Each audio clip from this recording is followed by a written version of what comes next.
세상에서 가장 화려한 환락의 도시, 네, 바로 라스베이거스죠. 라스베이거스는 오늘날 미국의 대표적인 관광도시이자 우리에게는 흔히 카지노로 알려진 오락의 도시이기도 해요. 그런데 사실 라스베이거스가 위치한 땅은 건물은 무슨 사람조차 살기 어려운 지역이었다고 하거든요. 그 이유는 다름 아닌 이 지역의 대부분이 사막이기 때문입니다. 이로 인해 라스베이거스는 약 100년 전까지만 해도 황량한 사막이었고 원주민 또는 로스앤젤레스에 오가는 상인들의 기착지에 불과했지만 지금은 연간 수천만 명의 관광객이 찾고 있는 세계 최고의 엔터테인먼트 도시로 성장하게 되었죠. 그렇다면 과연 사막 한가운데 어떻게 이런 대도시가 탄생할 수 있었던 걸까요? 오늘은 이 내용을 한번 이야기해볼까 합니다.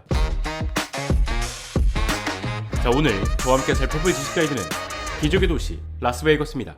미국 남서부 사우스웨스트 네바다주에 위치한 라스베이거스. 이 도시는 전 세계에서 가장 화려하고 매혹적인 환락의 도시로 알려져 있죠. 이로 인해 코로나19 팬데믹이 시작되기 이전인 2019년 무려 4,250만 명의 관광객들이 라스베이거스를 방문했고 세계 각국이 위드 코로나 시대로 접어들었던 2022년에는 연간 3,880만 명이 이곳을 찾았다고 해요. 결국 라스베이거스는 관광과 관련된 산업들이 활성화되면서 대형 호텔은 물론 각종 오락시설을 즐길 수 있는 세계 최대의 엔터테인먼트 도시로 자리매김했습니다. 그런데 이런 라스베이거스의 시작은 정말 아무것도 없는 사막이었다고 하거든요. 우리가 흔히 생각하는 사막이라고 하면 건조하고 더운 날씨를 가지고 있는 척박한 환경인데다가 시도 때도 없이 모래바람이 불면서 건물은 무슨 사람이 살기 힘든 곳이지만 이 라스베이거스의 위치 모하비 사막 한가운데에 놓여 있습니다. 때문에 라스베이거스의 기후도 전형적인 사막 기후를 가지고 있다고 하는데 그렇다면 과연 오늘날 이 도시는 어떻게 탄생한 건가를 살펴보게 되면 때는 시간을 거슬러 1829년 스페인의 한 탐험가는 오늘날 미국 대륙에서 원주민이 살고 있던 한 지역을 발견하게 됩니다. 그리고 이내 카우보이, 총잡이, 보안관이 등장했던 미국의 서부개척 시대가 찾아오게 되었고 당시 스페인 상인들은 로스앤젤레스로 가는 길에 쉬어갈 수 있는 한 장소를 지정해 두었죠. 이 장소는 사막 가운데 뜬금없이 물이 솟아오르고 있었고 풀도 자라고 있었기에 사람들은 이 장소를 스페인어로 초원을 뜻하는 베가스라는 이름을 붙이게 되었는데요.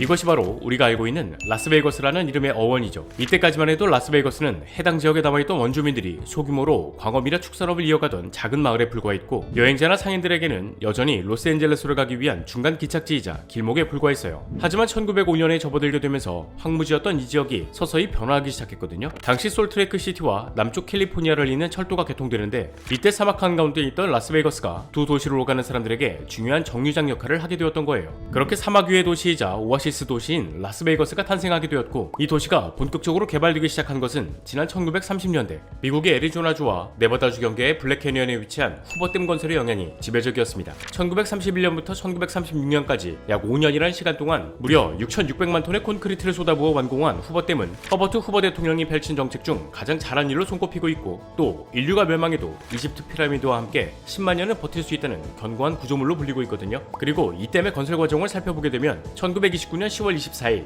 미국의 주식시장이 붕괴했던 이른바 검은 목요일 사태로 당시 미국은 인류 역사상 최악의 경제 위기인 대공황이 미국 전역을 휩쓸고 있던 중이었어요. 대공황 시기 약 10만 개에 달하는 기업들이 파산 신청을 했고 실업률이 25%로 폭등하는 등 미국 경제는 끝을 모르고 추락하고 있었죠. 결국 미국의 허버트 후버 대통령은 경제 불황을 극복하고자 여러 정책을 펼치게 되었고 이 중심에는 라스베이거스 발전의 원동력이 되었던 후버댐 건설이 있었습니다. 높이 221m, 길이 411m에 달하는 이 거대한 댐은 2만 1,000명에게 일자리를 공급했고 이 과정에서 각종 원자재와 장비 등이 수급되면서 댐 건설과 관련된 기업들이 조금씩 살아나기 시작했어요. 현재는 연간 40억 킬로와트의 전력을 생산해내면서 라스베이거스와 로스앤젤레스 등으로 전기를 공급하고 있기도 하고요. 그러나 아무래도 사막 한가운데 댐을 건설한다는 것은 그렇게 쉽지만은 않은 일이었습니다. 게다가 당시는 1930년대 건설 기술이나 특수 장비가 지금처럼 좋지 못했던 시기이다 보니 2만 1,000명의 노동자들은 메마른 땅 위에서 올라오는 뜨거운 열기를 견디면서 작업을 해야 했어요. 그리고 이때 건설하는 과정에서 각종 안전 장비와 장치의 보급이 제대로 이루어지지 않아 안타까운 희생이 잇따르기도 했죠. 결국 고된 노동과 열악한 생활고에 노출되어 있는 건설 노동자들은 숨쉴 구멍을 찾기 시작했는데요. 여기서 이들의 눈에 띄었던 것이 바로 오락이었습니다. 그런데 미국은 당시 술값 내기를 위한 동전 던지기를 금지할 정도로 엄격하게 도박을 금지시켜 놓았거든요. 하지만 건설 노동자들이 머무는 기간 동안 고된 노동을 버티게 해주기 위해선 미국 정부에도 큰 변화가 필요했어요. 게다가 미국 정부는 후버댐이 서둘러 완공되길 바라는 마음이 앞섰고 이 지역에서 오락 사업이 꽤나 짭짤한 수입이 되겠다고 생각하게 되었죠. 그렇게 라스베이거스에서 카지노는 합법이 되었습니다. 이는 라스베이거스가 지금의 모습처럼 거대한 오락 도시로 발전하게 만드는 원동력이 되었어요. 또 후버댐 완공 이후에는 도시에 물과 전력이 보급되면서 본격적인 부흥기가 펼쳐지기 시작했고요. 이로 인해 라스베이거스에는 세계 각국에서 돈들이 모여들기 시작했는데 여기서 문제는 이때 모여든 돈이 모두 깨끗하지만은 않았다는 거죠. 그리고 이 중심에는 벅시 시겔이라는 인물이 있었습니다. 벅시 시겔은 당시 로스앤젤레스에서 활동하던 마피아로 카지노가 합법화되었다는 소식을 듣고 엄청난 돈이 되겠다는 생각을 하게 된 거예요. 결국 벅시는 주변에 있던 마피아들에게 돈을 투자하라고 설득했고 이 시점을 기준으로 카지노와 마피아의 지독한 인연이 얽히기 시작했죠. 이후 벅시는 마피아들에게 거둬들인 투자금으로 어떻게 하면 돈을 불릴 수 있을까 라는 생각을 하게 되는데 그 순간 그의 머릿속에 기가 막힌 아이디어가 떠오르게 되거든요. 우리가 지금 생각하고 있는 라스베이거스의 카지노, 호텔과 오락을 즐길 수 있는 공간이 함께 있는 경우가 많아 향락의 연속이라는 느낌을 받아요. 그리고 이 호텔과 카지노가 같은 공간에 있는 카지노인 호텔, 이 사업을 진행한 인물이